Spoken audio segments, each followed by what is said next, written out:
খুব সহজে ঝটপট যদি মাংসের ঝাল পিঠা তৈরি করতে চান তাহলে এই রেসিপিটা আপনার জন্য।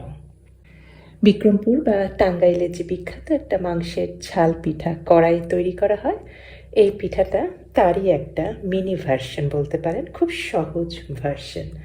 আসুন রেসিপিটা আমি আপনাদের সাথে শেয়ার করি। পিঠাটা তৈরি করছি মুরগির মাংস দিয়ে। আমি মুরগির মাংস জাস্ট হলুদ, লবণ আর আদা রসুন দিয়ে, এটা চিকেন ব্রেস্ট আমি সেদ্ধ করে আমি ছোট ছোট হাত দিয়ে ঝুরি করে নিয়েছি।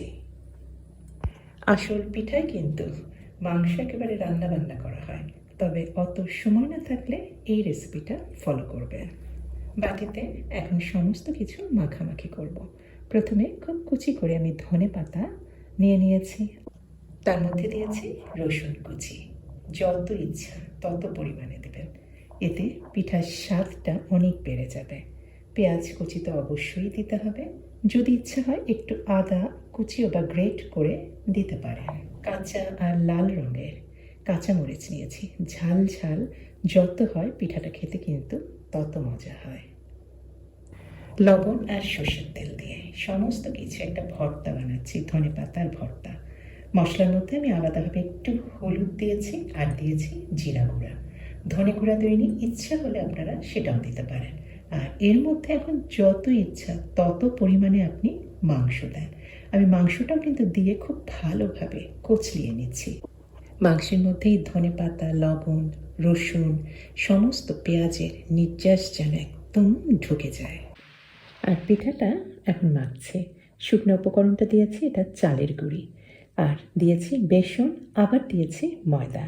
ময়দা আর বেসনের জন্য পিঠাটা একটু নরম হবে। আপনারা যদি একটু মচমচে আর কটকটে টাইপের পিঠা তৈরি করতে চান তাহলে বেসন বা ময়দার বদলে চালের গুঁড়িটাই শুধু ব্যবহার করবেন।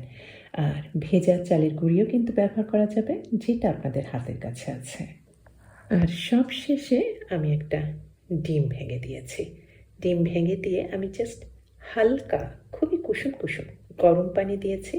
কনসিস্টেন্সিটা এইরকম হবে। আর সাদা যে পাউডারটা দিয়েছি এটা বেকিং পাউডার, এটা অপশনাল। এটা দেওয়ার ফলেও পিঠা একটু হালকা নরম হবে। আপনারা শক্ত পিঠা খেতে চাইলে বেকিং পাউডারটা স্কিপ করতে পারেন বা বাদ দিতে পারেন। আর সমস্ত উপকরণগুলি আমি পরিমাপ ডেসক্রিপশন বক্সে দিয়ে দিয়েছি, আপনারা সেটা চাইলে দেখে নিতে পারেন।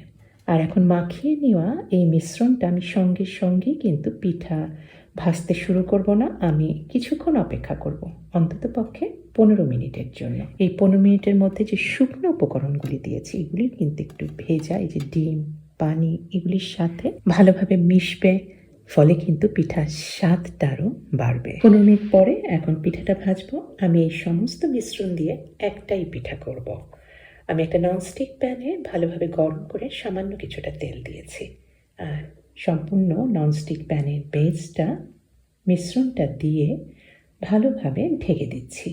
আর উপরে যে লাল আর সবুজ রঙের যেটা দিয়েছি এটা জলপাই, দেখতে সুন্দর লাগবে এই কারণে দেওয়া।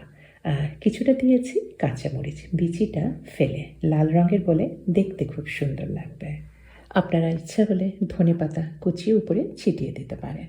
এখন ঢেকে মিডিয়াম থেকে একটু লো হিটে রেখে আমি বেশ কিছুক্ষণ ধরে পিঠাটা রান্না করব, যাতে নিচের দিকটা খুব ভালোভাবে সম্পূর্ণ কুকড হয়ে যায়। প্রায় 10-15 মিনিট পরে দেখাই যাচ্ছে আশেপাশে যে ধারগুলি আছে সেগুলি কিন্তু কুকড হয়ে গেছে, বেশ শক্ত হয়ে গিয়েছে। আমি আর কিছুক্ষণ অপেক্ষা করছি যাতে একটু ভেতর পর্যন্ত কুকড হয়ে যায়। প্রায় 15 মিনিটের মতো রান্না করা হয়ে গিয়েছে। এখন পিঠার উপর দিকটাও আমি এখন উল্টিয়ে দেব, একটু সাবধানে উল্টিয়ে দিচ্ছি। আর নিচের দিকটা এখন আর খুব বেশিক্ষণ রান্না করার দরকার হয় না, প্রায় হয়ে গিয়েছে। প্রায় 5-6 মিনিটের মতো রান্না করলেই হবে। খুবই মজাদার পিঠা, হালকা মচমচে। আর শীতের সকালে ব্রেকফাস্টে অথবা বিকেলের নাস্তায় কিন্তু অতুলনীয়। তৈরি করবেন, সবাই পছন্দ করবে। আর রেসিপি পছন্দ হলে অনুরোধ করব অবশ্যই আমার চ্যানেলকে সাবস্ক্রাইব করে আমার চ্যানেলের সাথেই থাকবেন। সবাইকে অনেক ধন্যবাদ। আল্লাহ হাফেজ।